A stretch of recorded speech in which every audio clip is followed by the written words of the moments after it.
Assalamualaikum warahmatullahi wabarakatuh. Allahumma sholli ala Muhammad wa ala ali Muhammad. Bismillahirrahmanirrahim. Tahukah kalian siapa Ruqayyah? Allah memanggilnya dengan kun fayakunnya, Ruqayyah binti Muhammad. Ruqayyah mendapatkan ilham dari Allah sejak kecilnya, dan Allah gunakan pada saat ini untuk menyambung suaranya. Kita telah berada di masa penentuan. Ini akhir zaman yang sudah sampai pada batasnya. Pada pesan Allah untuk berani menyampaikan. Sungguh Allah meletakkan saksinya pada surat Az-Zumar ayat 69.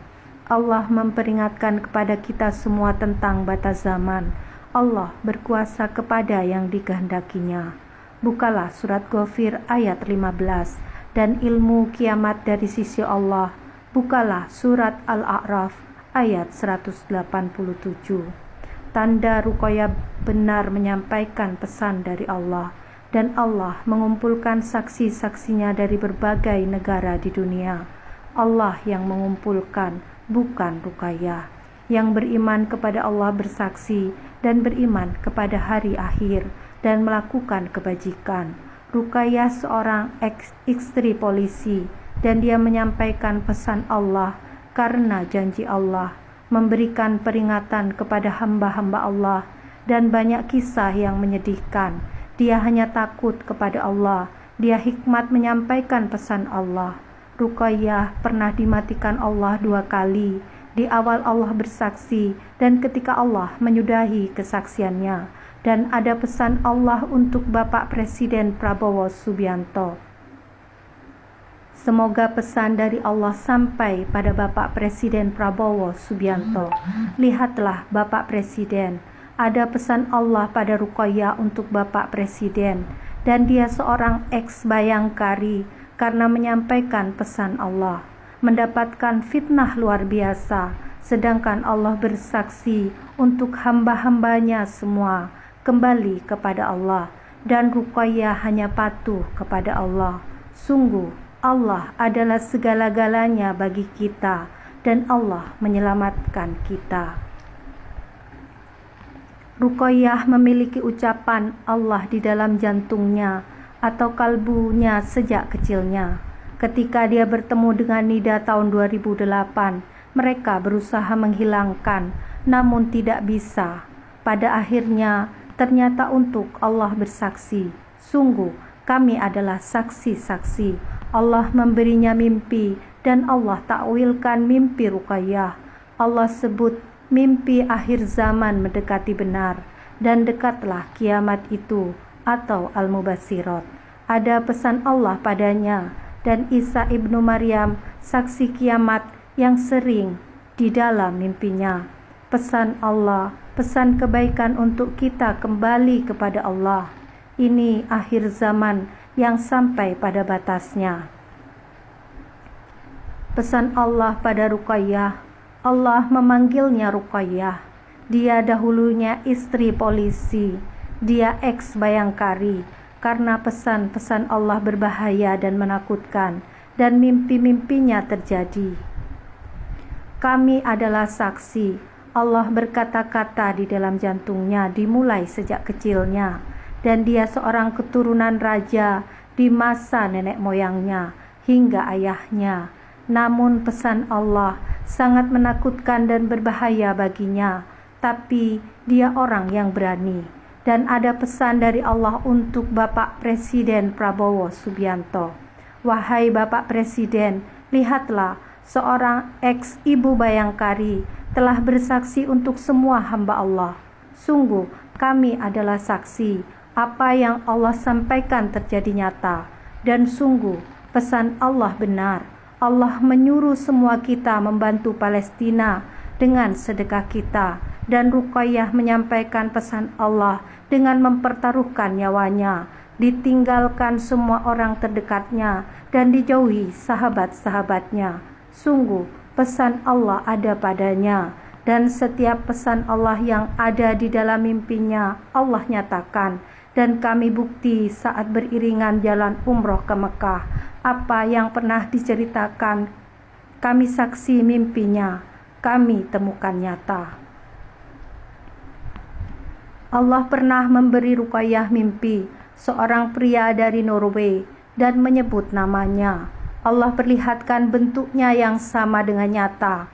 Kami saksi Ruqayyah berkisah, dan 4 bulan kemudian sungguh seorang laki-laki dengan menyebut namanya di dalam mimpinya Altaf dan keturunan mulia mencari Nabi Isa di dalam mimpinya. Saat itu Nabi Isa ada di rumah Ruqayyah, dan datanglah seorang laki-laki bertanya, "Mana Nabi Isa?" Dan Ruqayyah menunjuk tempat Nabi Isa berada, dan pria ini menuju Nabi Isa. Di belakang pria ini Ruqayyah berkata di dalam mimpinya, "Laki-laki ini menyukai wanita-wanita, kaya wanita, dan laki-laki ini mendatangi wanita di padang." Ruqayyah bukan sesat ataupun teroris yang dituduhkan, karena pernah diperkarakan karena mimpinya terjadi. Ruqayyah hanya didatangi seorang pria di dalam mimpinya yang menjadi kenyataan. Seorang pria itu datang kepada Habibah Hadiah dari Pakistan, dan dia bertanya tentang Ruqayyah. Dan saat nomor Ruqayyah diberikan hadiah, dia menghubungi Ruqayyah. Sungguh kami saksi cerita ini, walaupun di dalam mimpi. Sungguh dinyatakan Allah dan Allah takwilkan. Pria ini mencari Ruqayyah dan berkata tentang Nabi Isa yang sering dalam mimpi Ruqayyah. "Di mana Nabi Isa?" Dan Ruqayyah menunjuk Nabi Isa yang berada dengan umat-umat. Sungguh kisah ini nyata. Kami saksi dalam grup. Ruqayyah benar-benar dicari oleh lelaki di dalam mimpinya. Dan ternyata Allah mengatur semua. Allah jadikan laki-laki itu untuk menyampaikan pesan Allah yang ada pada Ruqayyah. Namun laki-laki itu hanya mengumpulkan wanita-wanita, dan kami saksi dalam grup. Semua kami dirayunya untuk menikah, dan Allah meluruskan kami. Tidak ada tujuan manusia selain ketentuan Allah dan jalan yang lurus. Namun laki-laki ini tidak mau menyampaikan pesan Allah, karena dia berkata mendapatkan ilham kolbu sanubari pula seperti Ruqayyah. Hanya saja dia mengaku Rasulullah dan Nabi Isa ibnu Maryam kelak. Dan Allah mengumpulkan kami dengan pria yang ada dalam mimpi Ruqayyah dan benar-benar mencarinya untuk bersaksi, "Kita telah berada di batas zaman dan kembali kepada Allah." Ketika grup Gaza yang dipimpin Diki Chandra meminta mubahalah Ruqayyah, dan Allah ilhamkan pada Ruqayyah untuk laki-laki dari Norway ini menjadi saksi mubahalah, dan sungguh dia datang. Itulah mimpi Ruqayyah terjadi nyata, dan kami adalah saksi. Laki-laki dari Norway itu mendatangi wanita-wanita di padang. Dalam mimpi Ruqayyah itu nyata terjadi. Saat mubahalah terjadi, laki-laki itu berkata, "Dia Rasulullah dan dia Isa ibnu Maryam." Bahkan dia berkata kelak Isa ibnu Maryam menaungi tubuhnya. Namun Allah tidak menyukainya, karena tidak ada lagi Nabi dan Rasulullah. Bahkan Nabi Isa di dalam mimpi Ruqayyah turun diapit 2 sayap malaikat, bukan menaungi tubuh seseorang. Dan Allah menyuruh Ruqayyah menghapus nama gelar yang Allah berikan untuk laki-laki dari Norway, karena tidak ada lagi Nabi dan Rasulullah. Allah menjadikan Ruqayyah adalah saksi karena Allah menjaga kerasulan Nabi Muhammad.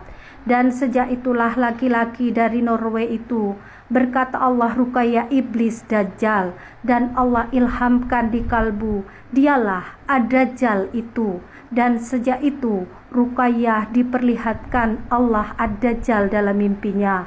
Dia seorang yang ingkar kepada Allah karena berkata dia Rasulullah.